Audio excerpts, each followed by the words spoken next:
Welcome, everybody. Thank you all for joining us today. We're happy to have you. And today we are going to be doing our pop-up executive webinar series on operational fears and risks in an unknown world, featuring Jamie Cornehlsen, who is an EOS implementer, and you'll learn more about what that is, as well as an entrepreneur and operations leader, owning, operating, leading different businesses, and we'll talk more about that in a moment. I'm Tony D'Agostino, your host and the founder and CEO of Inspire Care 360. And so today we're going to go through a quick agenda here. We're doing our welcome right now. And as we always do up front, let's talk a little bit about just your navigation. You will see on your navigation bar, you have an opportunity to use a couple items on here. First off, if you have any questions during the presentation or at the end of the presentation, please use the Q&A section. Try not to use the chat section because we don't really monitor that for questions. But the Q&A section is where we actually look at all the questions. Two is today, we have a couple polls, and we're going to try to launch those polls today and get your feedback. Upon getting that feedback, we will share that with the entire group. In the chat section, Peter is helping me out on the background today, and he will be sending out to you, all the registrants, a workbook that Jamie has provided. And this is something that is a PDF file that thankfully Jamie has offered that you will be able to download, you will be able to look at during this presentation, but also be able to use with your team. So hopefully a valuable takeaway from you. And he will provide that link that will be in the chat section. Again, you can use chat if you're trying to reach out to us and you have any kind of logistical question. We're more than happy to answer that. So that is some of the elements of what we have going on, and is a reminder for all of you who do need a certificate or would like to have a certificate and using this for training hours as part of the registration, we do offer that. So you will be able to get a certificate. Now we're going to go through a couple housekeeping items, and then we're going to get quickly into the presentation. So let's jump into some of our housekeeping items today. And these are really talking about some of the recently introduced solutions that Inspire Care 360 has brought. I know a few of you, if you've been here before, you've heard about IC 360 ECE Healthy Advantage. Right now, we've had a number of members. This is one of our few solutions that we offer, but we're going to be talking about all three of them today, that a non-member may have access to as well as a member may have access to. This is, we believe, is really a revolutionary type of healthcare program for the childcare industry. So without childcare, without healthcare, your staff really has a job. Between having healthcare and wages, as well as having a culture that's really what builds a career for a staff member. And through surveys, it's been about 60% of childcare teachers do not have healthcare access because they cannot actually afford it. Some of them can't afford the premiums alone for major medical. Some of them can't afford the fact that it's a high deductible plan. So even if they pay for the premiums, then they can't afford to go to it. This program is different. And it's really special when it comes to it. So what happens when teachers avoid is they don't go to the doctor. And as you and I know that if our staff doesn't go to the doctor, like with my centers, you have greater absenteeism when people come out sick, especially in the world of COVID. And that leaves you out of ratio, and that has your staff or even yourself and your administrative staff covering rooms and really stretching your center when it's very difficult, especially when you get into the months of late winter time when we really have a lot of absenteeism. They also, oftentimes, a lot of our staff, mainly made up of women, do not have a really well thought out maternity program. This program has a strong maternity program, both to handle the costs for the hospitalization and the care with visits, as well as program for that displaced wages when they are not at work and they are off for the maternity time period. So a great ad we have on the program there. And it's very difficult to recruit and retain staff when you can't provide a basic healthcare program, and they oftentimes leave, whether it be for a school district or heck, if they go into a different, slightly different industry because they do have healthcare, or to a childcare provider who does provide healthcare. And the programs for teachers start at $11.50 for a paycheck on a weekly paycheck, and owners per month start at, for the first 10 employees are at $50, but then it goes down after that incrementally for $25 per employee. So that cost mitigation allows you really to budget and to offer it to almost everybody. We now offer it to everybody in our centers, and we've had a third of our centers take it up, of our staff in our centers take it up, which has been fantastic. And it's something that they're proud of. So one of the things you also have is a free price analysis. So you have that opportunity too, that if you wanted to talk with us and say, hey, you know what, I'd like to compare my current cost as well as what it might be with you guys, we're offering a free price analysis. So reach out to us for that. And then our next one, as we're talking about, which we're introducing, is our executive coaching and mentoring program. And the typical challenges are, it is tough as an owner operator to go it alone. A lot of times it can be a lonely place. Even if you have a partner or have a spouse who's helping, there's a lot of questions or challenges that you're really trying to manage through. And it's nice to have someone that is highly experienced and tenured in the industry who you can talk to. There's oftentimes a lot of struggles that we have with staffing. I know that I've had, for the 10 years I've owned and operated my centers, I've had struggles at times with my staff, and it really, to have someone that can help coach you through those challenges, as well as help you come away with some coaching ideas so you can coach your team, it can truly help you out a lot. And thinking about how to really get your center to the next level. Sometimes you hit a plateau. I know at times I did, but I've been using an executive coach all along in my career. And I also became an executive coach because it was so important to me. So that's one of the main reasons we're offering this, both from a coaching, which is really not telling anything. It's really having questions and thinking through it, as well as mentoring, which is sort of giving you guidance.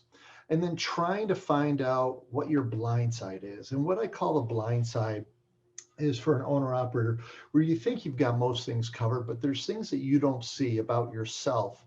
And your team may see those, others may see it inside and outside your business. And by the way, coaching can also help you an awful lot with your personal life too, because this is a very bespoke program. It's wrapped around you. It's not already a pre-prescribed program, but this can help you get to your blind side as the things you don't see.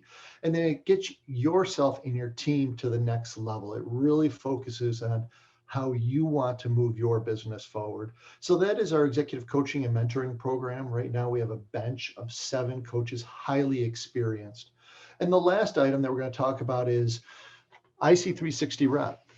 You know, your reputation is everything. It's not just something, it really is. Your reputation in one fleeting moment has nothing to do with you, maybe as the owner. It could have something to do with a staff member, that something happens to them, they get into an accident, or it happens to a child in your center, or you have a disgruntled family member who leaves your staff member and decides to go out and blow up Google reviews or Facebook or Yelp or Angie's List or Care.com or Great Schools or all those things. And you are at significant risk, where you're like, hey, we have great star ratings today. But at the end of the day, what happens is, if someone goes on, and I had it actually happen to me when about 7 years ago, someone went on and they then got their friends and they went on a rampage of giving me negative star reviews for one of our centers. And I honestly woke up every day and was wondering, how do I handle this? How do I get those off? And it was a long journey to make that happen. It was one of the reasons we started Inspire Care 360. And for that reason, it is a solution for you to help manage those star ratings, to get proactive. You know, other than a direct referral number, it's the number one way families really evaluate a center. They really look at your center when they go over Google Maps or go on to iOS maps on their phones and look up what your star reviews are. If you're 3 or under, you're likely not going to get the call. As we know, every child is worth at least $10K to you annually. So a 1-star review can lose you a whole bunch of kids, not only from existing families, but the potential families coming in. And 5-star reviews will actually get you there. So it is made specifically for this industry. IC360 Rep it's the only one today that is made for the industry. So it also solicits reviews in a very organized, thoughtful manner from your families, your staff, and your prospective families, in other words, your tours, and your prospective employees, which is once they go through an interview, because those are really important to understand how those experiences work. And it gets right to you as the owner operator. So it's a really fantastic way. This more than pays for itself 20 times over at least because of the value of it. And today, coming into the holidays, we do have a gift for you, and that's your choice of either 1 hour of no charge, it is on us, of ECE coaching and mentoring, okay, for your center. And that would actually consist of really 2 different events. One is a call conversation to feel out the chemistry a little bit with you, with our leader of that division of our business, and also helping you go through a bit of assessment, and then bringing on one of our coaches with you and going through a free 1 hour session, or is 2 months of IC360 Rep at no charge. So it's an either or situation. You can choose one of the 2 of them. You can reach out to me directly in an email down below, Tony@InspireCare360. If you said, hey, I'm interested, there's no obligation to buy anything for it. Obviously, we'd love to have you come on and be a member if you haven't. With these elements, if you are a member, we are rolling those out to our members that they will also get options, but actually they will actually get both of these. So with that said, let's continue. And I'm going to now introduce Jamie Cornehlsen. And Jamie is a friend of mine. I've known him for a while, but as you can see, his first business he was in, he sold coffee and donuts for people who were filling up their tank at gas stations. Obviously very entrepreneurial, making it happen. His other business is, or I shouldn't say other, but his second business was founder of Max Balanced, a mutual fund manager over a very large fund that he put together, and he really built from the ground up. He's that's actually the time when I had met him. He worked with over 93 different companies and helped implement business process operating solutions. And that's one of the things that we're going to be talking today. So extremely versed and experienced with this. And he's worked from anywhere from just small companies of 2, obviously, up to 800 plus. He resides with his wonderful wife, who I've had a chance to meet, and his beautiful young son. And he always embarrasses me here because he is not only like a pro skier, he's also a member of the US triathlon team. So Jamie, if you want to pop on your video and your audio and come on board, we look forward to getting started here. That's great, Tony. Thanks so much for having me on board today. We've shared a lot of war stories between running businesses to helping run other businesses. So it's fun to continue the conversation. Awesome. If you'll continue on to the slides, really what I'd like to achieve with you today is help you think about controlling what you can control in this completely uncertain world, and then specifically give you some tools so you can gain control. Because in this unknown world that we have, we don't know where the economy is going. We don't know what the government is going to do to restrict us from operating. And we certainly don't know how our employees or our clients are going to react. So that's what we're going to try and tackle today. Just some tools to help you operate your business more smoothly. So go ahead, if you will, Tony. Not a problem. So typically what I see in terms of clients coming to me is that one of sort of 5 questions that they're having in running their business. They are having difficulty with their people, and they want to get more out of their people, or they just don't feel like they've got the right people in the right seats. So the first hurdle that they face is getting those right people in place. The second is having a good playbook for running the business. No one ever just came by, knocked on their door saying, hey, you opened up a business, here's the playbook for how to do it. Those aren't out there. So creating that playbook for how you run the business better. And then on the profitability side, we get into a business, either we buy it or we start it to earn certainly a certain return on that investment. And yet what I find is these business owners aren't getting that return that they envisioned. So they're really trying to figure out how to improve that profitability. The fourth area is they just want more freedom. They're working 24/7 around the business, dealing with people issues, client issues, vendor issues, and they just want a little freedom away from the business, to have some downtime, to enjoy some of the fruits of what they've been working on. And then the last part is that fear of the unknown. In this world, we know that there's so many uncertainties. So would love to hear from you. What are the things that you're facing today in terms of your challenges? And if you'll just go in and rate one of those 5 challenges that you're facing. So Jamie, thanks so much. We just popped up a poll, greatest challenges, and we'd like your candid feedback. We are in challenging times, and I know that if we did this poll last year at this time, the answers would probably be completely different.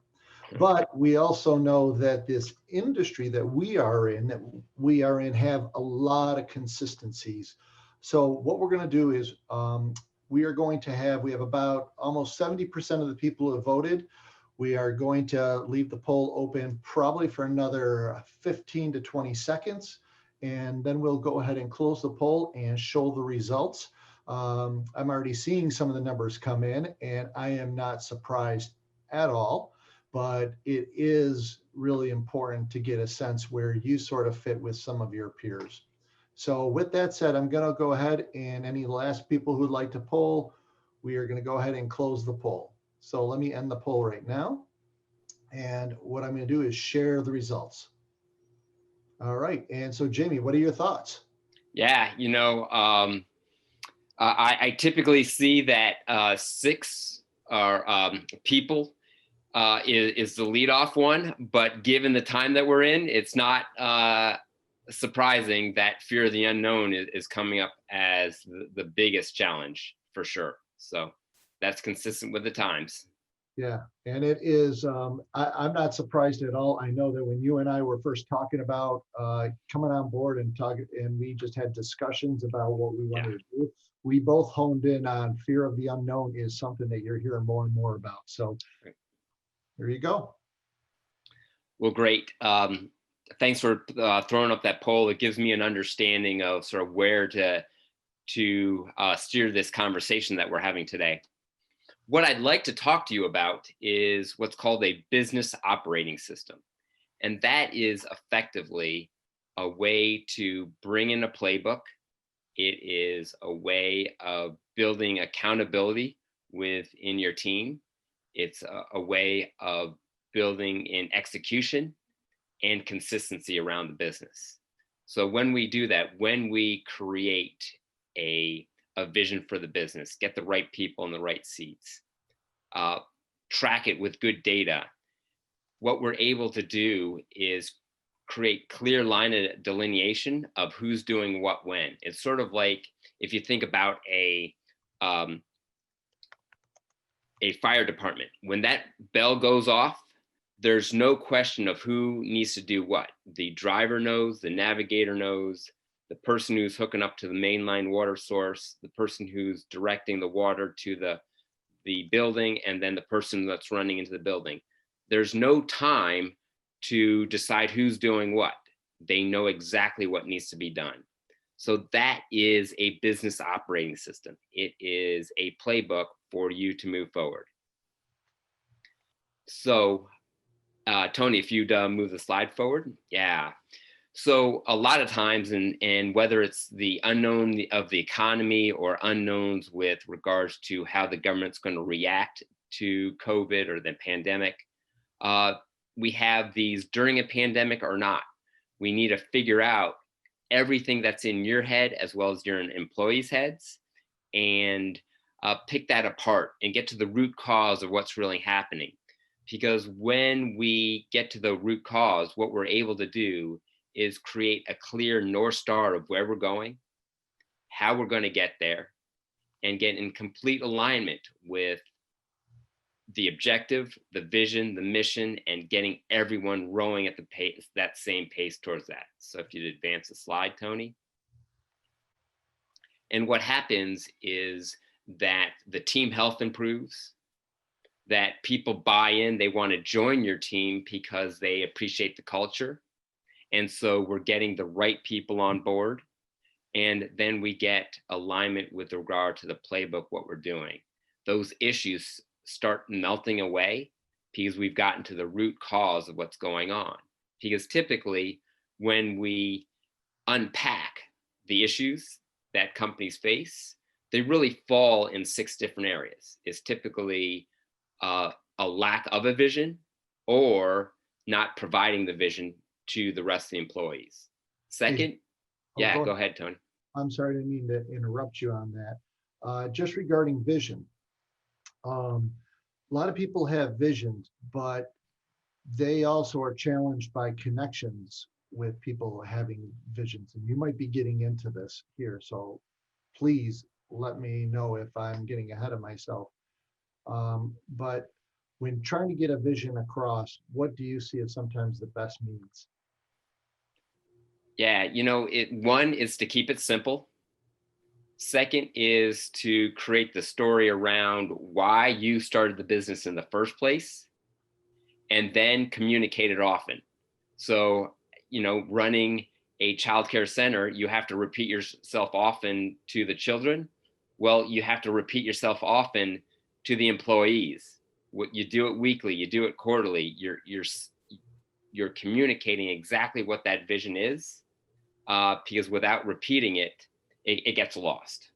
Yeah, and one of the key things just for our owner operators out there, which is really critical, is a lot of us have anywhere from 15 all the way up to 40, even 60% turnover, which means a lot of that staff becomes new. So in your orientations, in your handbooks, and the way you get it across, it's super critical to get that vision across. Keep on going, Jamie. Yeah, no, and a follow-on point to that, Tony, you not only have to represent it, but you have to live it. So people see that you are not abiding by your word, or if you turn left when you should have turned right based on that vision, if you show that at all, then people get that and they say, well, this is disingenuous, and that vision goes out the door. Yeah, I totally get that. Yeah, so if you'll advance the slide, Tony, that would be great. Okay. And I think you were giving us a number of different items, so I didn't mean to cut you off. Yeah, no. So in terms of being able to reach one's pinnacle, it really stems to hunkering down on those 6 things that I was running through. And that is getting a clear vision, making sure you have the right people in place, and that's giving them clear direction and setting those expectations. Third is, do you have good data to track where you're going? In other words, the new cars have either a dashboard that has a flashing yellow light or a seat that vibrates if you cross the line. Well, we want good data to know that we are progressing to the vision that we've created. The fourth issue is, or really the principle is issues and solving those issues. Because whether we're in a pandemic or not, issues are going to come up all the time with our vendors, with our clients, with our employees. I would venture to guess as soon as you get off this presentation today that there's an issue waiting for you in a text, email, or a voicemail. So to the extent that you can push through that and have a process for identifying those issues, discussing them with a team and solving them once and for all, you do a great job of moving that forward. The fifth area is having a good process. And what I mean by this is having good systems, maybe 8, 9, 10 systems that you follow religiously, that when you execute those systems, you create consistency. And when you're doing that, you're effectively creating a franchise model to replicate quality service to the kids and to your parents. And then the last part is just creating traction. And that is specifically trying to say no to all these projects out there and being really specific about a handful of things, maybe 2 or 3 things that you want to achieve over a 2 or 3 month period, and then having good meetings. Most employees despise meetings because they're not run well.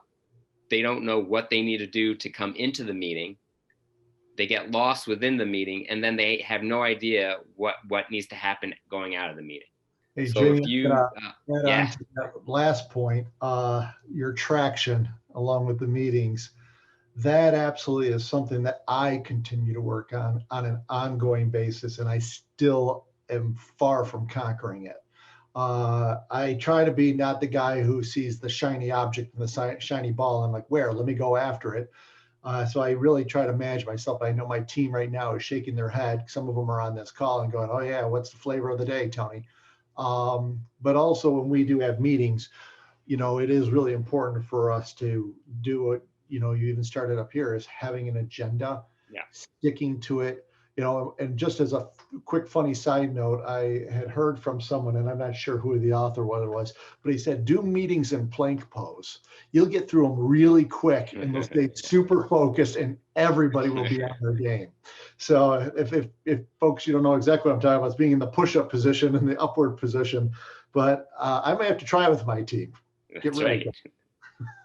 Yeah, no, it's, I had one client that we started with probably 3 years ago, and they were having their marketing meeting, and they'd all come in Wednesday morning, and the owner would lead off the meeting. And then when the meeting was finished on Wednesday afternoon, everyone but the owner would meet to decide actually what they needed to do, because they didn't understand from the Wednesday morning meeting what actually needed to be done. So the irony of that is it was a complete waste of time to have the morning meeting. No one knew what to do to move forward. And so they didn't have a good agenda. They went off on tangents. And so we corrected that very fast.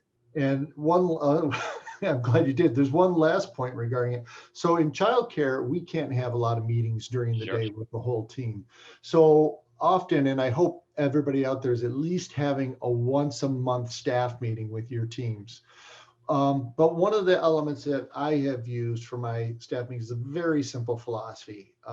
And that is just tell them what you're going to tell them, tell them what you told them. And it's just a simple philosophy of, if you're going to have a staff meeting, a lot of staff, if you're just wandering in the meeting, or it's a lot of socializing, especially if you're having pizza and that after hours, is really staying focused of what is the staff meeting going to be about? What is the content? If you can have them participate more, the better engaged they are. And then when you're in the meeting, you go through it. So you were telling them what you're going to tell them, then you tell them in the meeting, and then at the conclusion of the meeting, it's good to actually have the staff repeat back to you what they learned, and for you to summarize that up for them so they have the points to get right at what Jamie was saying with his experience with one of his most recent clients. Yeah, Tony, I love that sort of philosophy, that sort of 3 or 4 bullet points you have for running that meeting. And what I do find most important is that last question about either A, what they learned, or specifically, if there was an action item, for them to repeat that item back to you. So that therefore you're making sure that they knew exactly what you meant, and they are ingraining it in their head, because when they say it, they remember it, they understand it more than if they were just thinking about it, or even if they wrote it down. When they have to repeat it back to you out loud, it sort of instills that in the brain. So it's really helpful. So glad to hear you're doing that. Yeah, so business operating systems have been around for over 40 years. It probably came from Michael Gerber with the E-Myth Revisited. And since that time, there have been a host of different books about operating systems. Sean Covey, the son of Stephen Covey, wrote The Disciplines of Execution, Measure What Matters, John Doerr, the famous investor who invested in Google and Twitter. Then The Great Game of Business, Jack Stack, and how he bought a business that was highly leveraged with a lot of debt, and how the entire team overcome the debt issues there, and then Scaling Up by Vern Harnish and Traction. These are all getting to how do you create an operating system for your business. And So those are all resources that I highly recommend that you can utilize and take tools away from. Please move forward, Tony. Okay, one quick question before, if you don't mind. So, one of my books that is just one of the cornerstone book for me with being an entrepreneur and being a business owner is right square and center is the E-Myth Revisited by Michael Gerber. For those of you who haven't gone through that book, just in a 5-second synopsis, that book really talks about owner operators of getting out behind the counter, no longer wearing the hat, and sort of operating your business just as at a business, more of an asset instead of working a job. It has probably been one of the most valuable books I've had. But up here, I've also read Gino Wickman's Traction, which, and I met Vern Harnish, as well as Measure What Matters. These are some really valuable points of reference. So thank you on that. Yeah, absolutely. I started with a team. It was probably 18 months ago, and it was a father and his daughter. And he had been running the business like he had for years. He did extremely well, great salesperson. And the daughter was taking over the business. And the previous 3 years, they had been grossing above $10 million. And for the last 3 years, it was below. And the year that I started with them, they were at $5 million in revenue. And they were really struggling with how to advance the company moving forward. And to your point, we took the principles directly out of E-Myth, because the father was effectively sort of dug in to all the aspects of the business.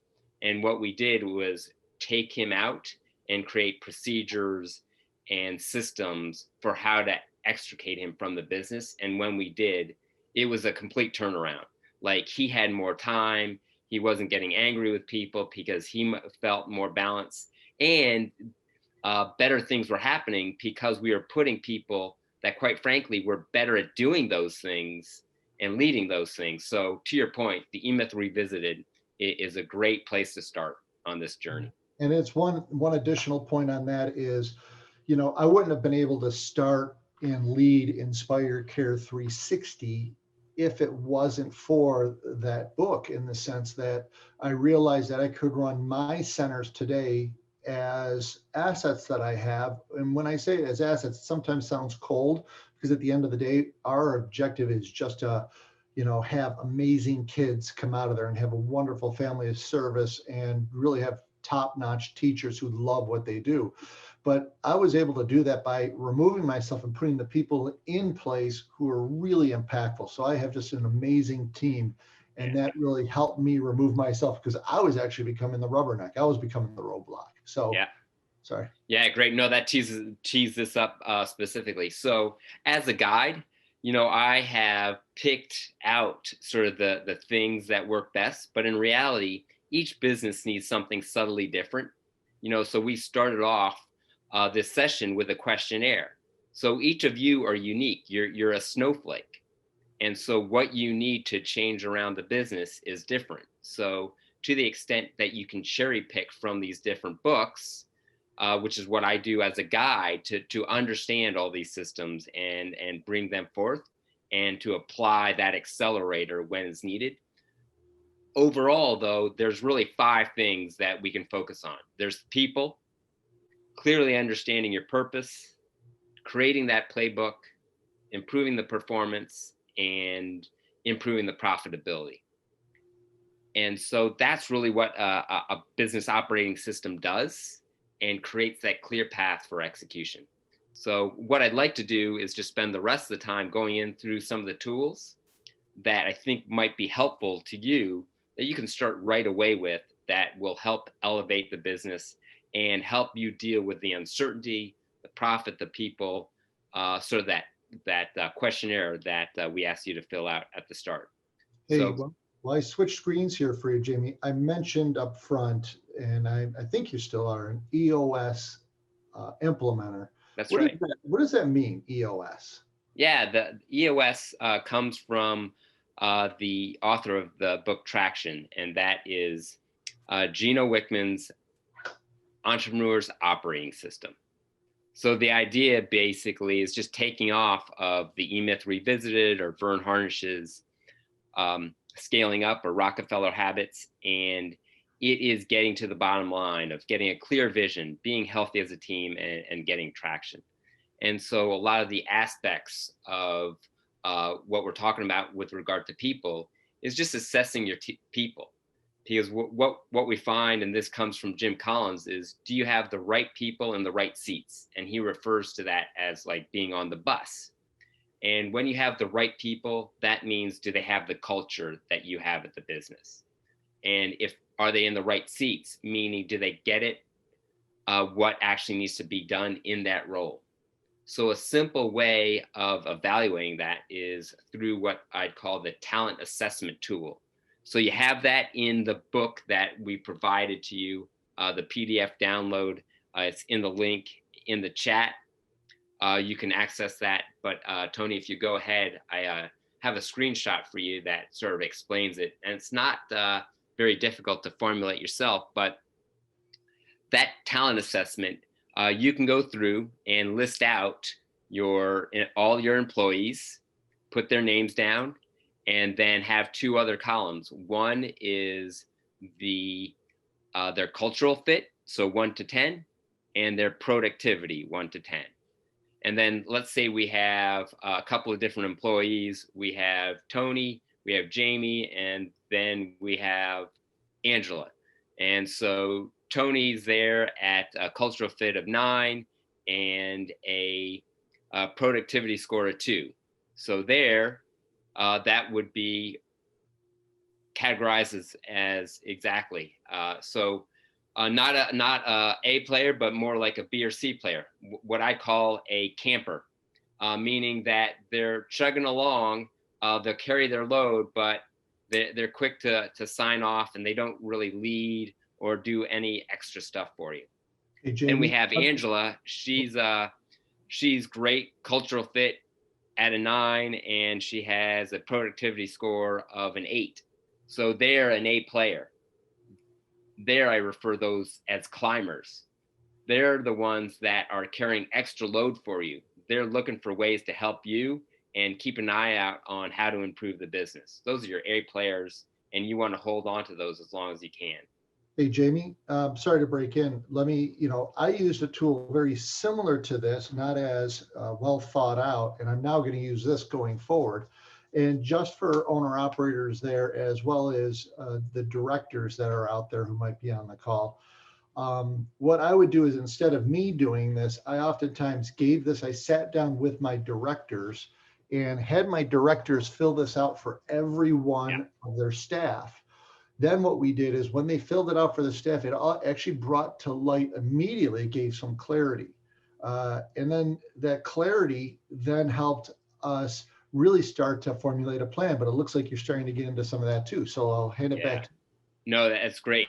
To create that baseline, and then not just for you to do it, but to have the rest of your team, because when I'm actually brought into the business, that's exactly what we do. And then from the baseline, if someone's more like a C player or even a B or a C player, what we have them do is actually address that. Hey, this is where we think you're fitting, and how might you improve that? Get to become an A player. So we create a map for them to do that. And Jamie, one more, when you have someone who's C, they're low on productivity, they're low on cultural fit here. What are your thoughts about what you do with individuals of that nature? Now, I want to give you a dynamic. Unlike many businesses, we must stay in ratio. So what that means is, the old adage of hire slowly, fire quickly in our industry can't exactly work like that, because we need to stay in ratio that the states Sure. have all dictated. So, but when you think of those C players where the Bs and the BCs have potential upwards, what are your thoughts about working with them or exiting them? Yeah.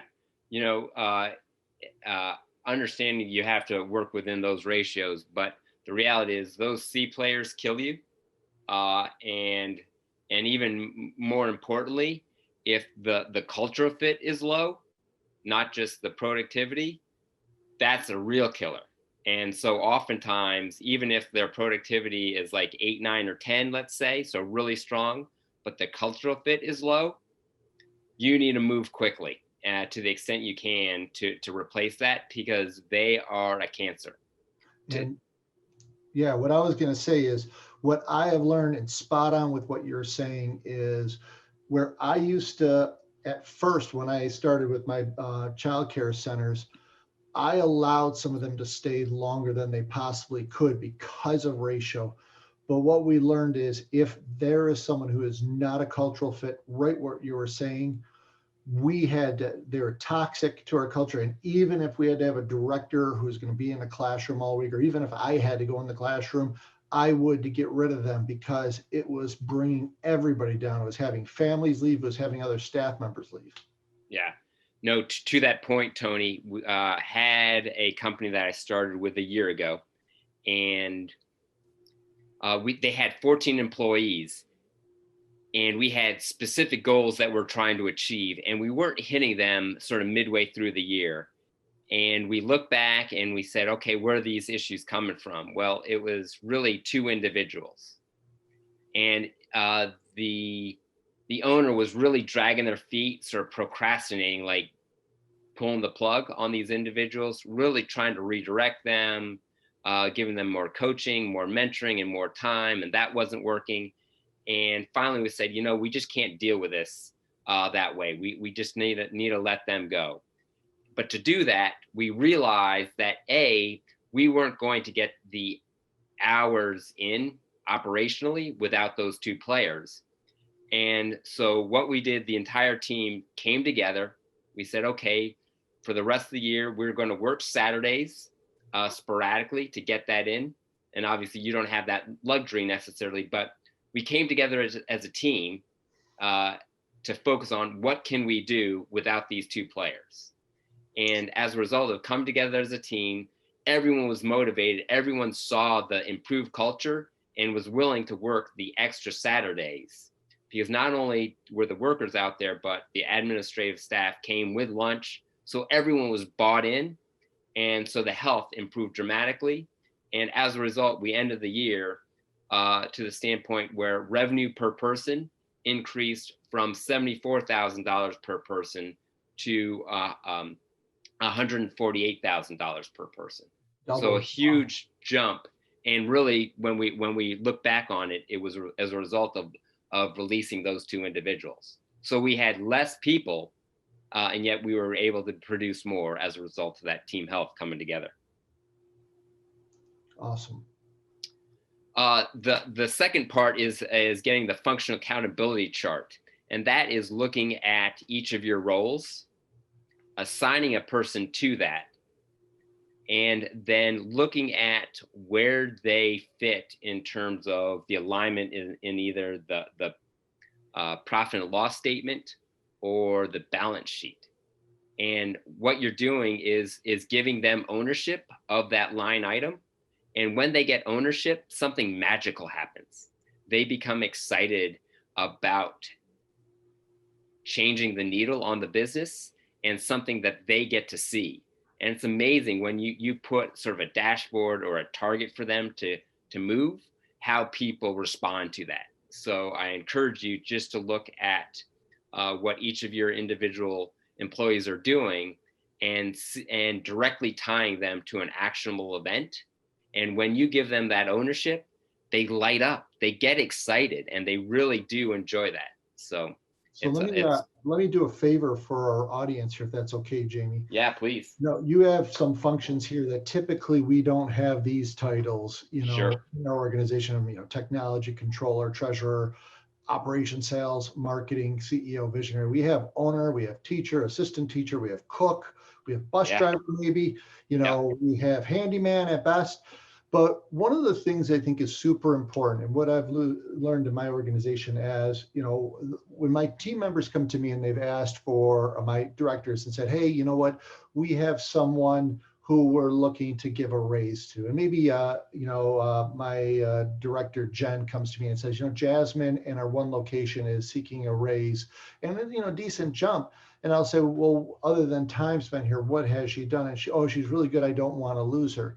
What I tend to respond back to is, what is it that she can do to perform at the next level for us? What tasks, what skills can Sure. she bring to us? Is she willing to take on? So maybe what she's willing to take on is something like, well, she's willing to write additional curriculum activities for the infant and toddler program.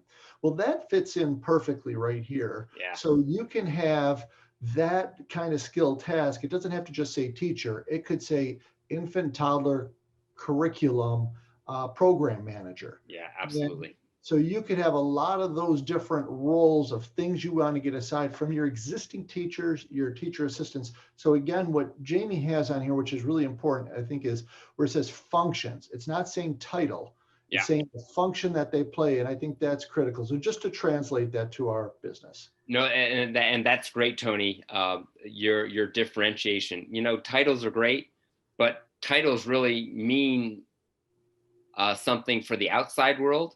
What we need to think of the business is the function that they're actually playing. What is their role? What are they accountable for?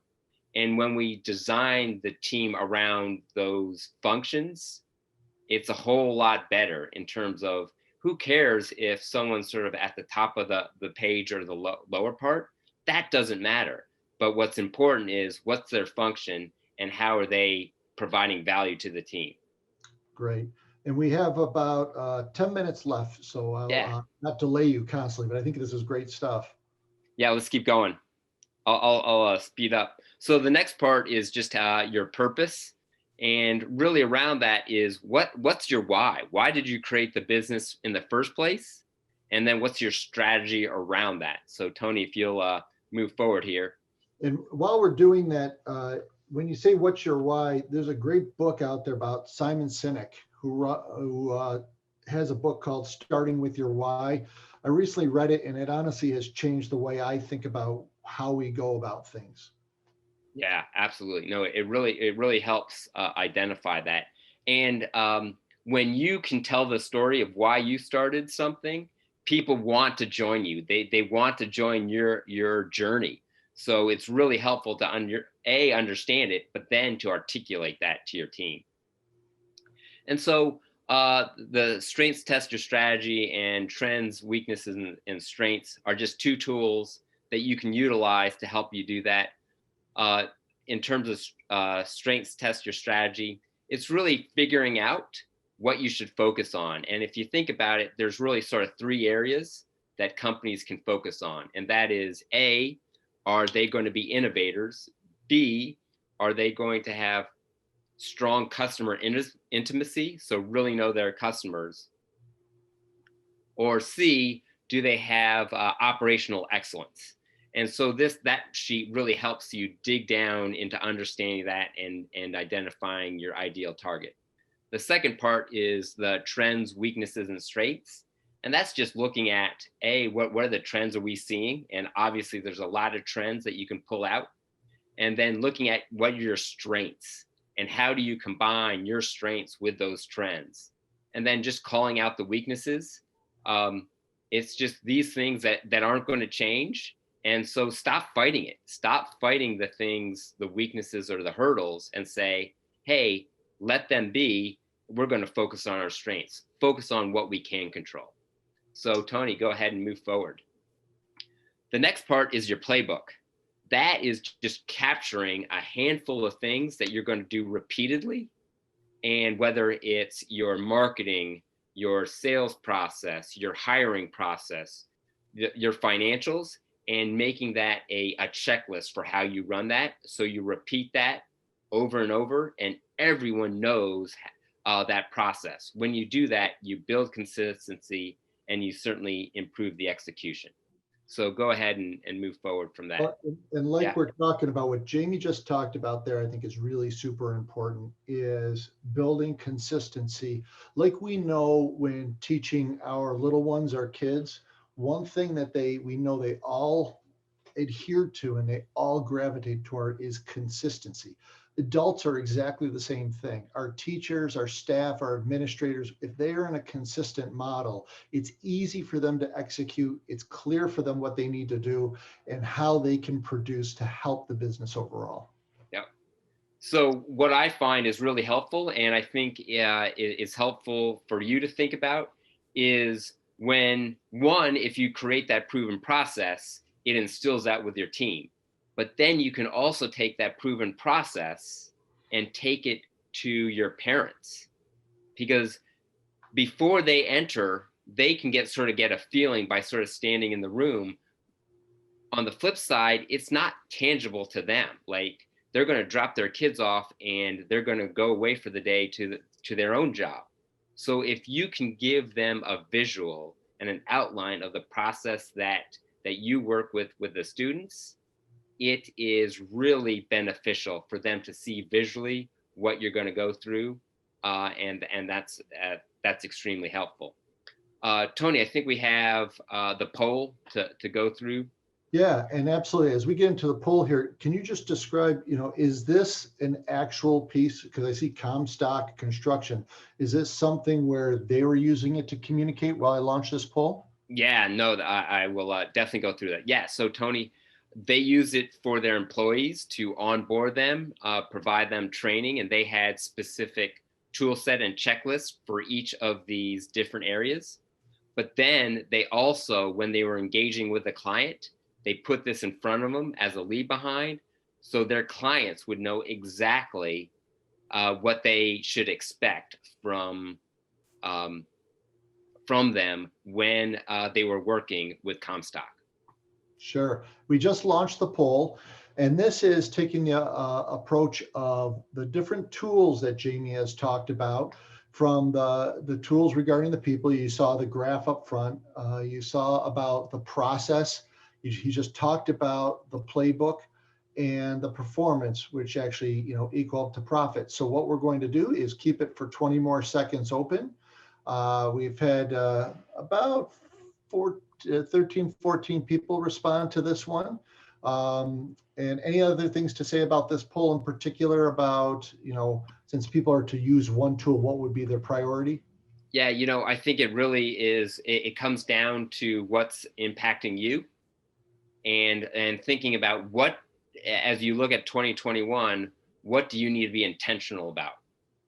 And what are your goals for 2021? And then take a step back to say, okay, to get to that goal, what's holding me back? And then which of these areas can move me forward? Great. And there's the results for you. That's great. That's great. Yeah, so performance being a big one, certainly. And that really comes in about having good meetings and creating good accountability. So let's move forward here. And the last part that we talk about is performance, and that's looking at the scoreboard. In other words, measuring people, and really creating a profits first mentality. And when we do that, we align our intentions with our day-to-day activities. And when we can do that by communicating with the rest of the people on the team, we improve execution. Because so oftentimes, we run off and we don't give a good indication of or a good explanation of what's expected of people. And then the last tool that I'd like to leave with you is just changing your mindset on your business. So oftentimes we start with revenue and we just let the cards fall where they may in terms of where profitability. What I encourage you is to work backwards.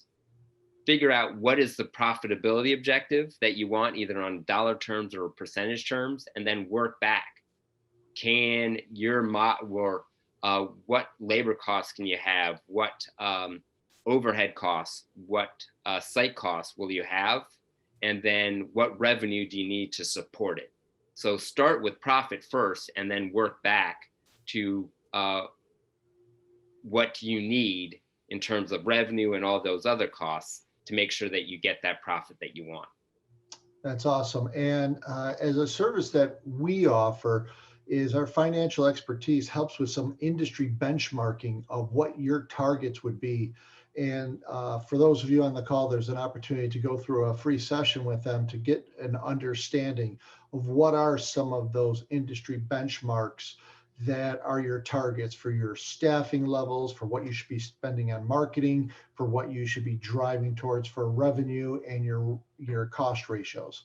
So that's great. And I think right now, if we have any questions, we only have like 2 minutes left, so we might not be able to get to the questions today. Any additional thoughts here, Jamie, before we conclude? No, it's just having a complete focus and intentionality about what you want to get done. A lot of it comes down to being able to say no to things, because things are going to come at you as soon as you get off this call today. So your ability to say no to those things and to get back to what really matters in terms of your vision, your people, that's what's going to be most important. So create that intentionality. Awesome. Jamie, this has been fantastic. You can see the contact information here. As Jamie mentioned up front, he's worked with companies that have 2 employees all the way up to almost 1,000 employees. And for that reason, he's very dynamic. And one of the things that I could tell you that if you are interested in working with Jamie, please do not hesitate to reach out to them. But Jamie is a good friend of mine too. He would learn a lot, not only from you, but I have an opportunity to give him support on some of the issues that, bog down the childcare industry. And so with that said, though, Jamie, thank you so much for joining us. It's greatly appreciated. You've helped, which I say has been one of our even better presentations here, because it's been very concise and to the point. So thank you, my friend. I wish you the very happy holidays. Say hi to your wife and give your young boy there a kiss for us, okay? All right. Absolutely, Tony. It was a lot of fun. Appreciate it. All right, everybody. Have a wonderful and happy holidays, everybody. And our webinar series will probably continue at the very beginning of January. We look forward to seeing you then. Take care, everybody. Be safe and enjoy your time for what you can within these strange days. Take care, everybody. Have a wonderful time. Bye now.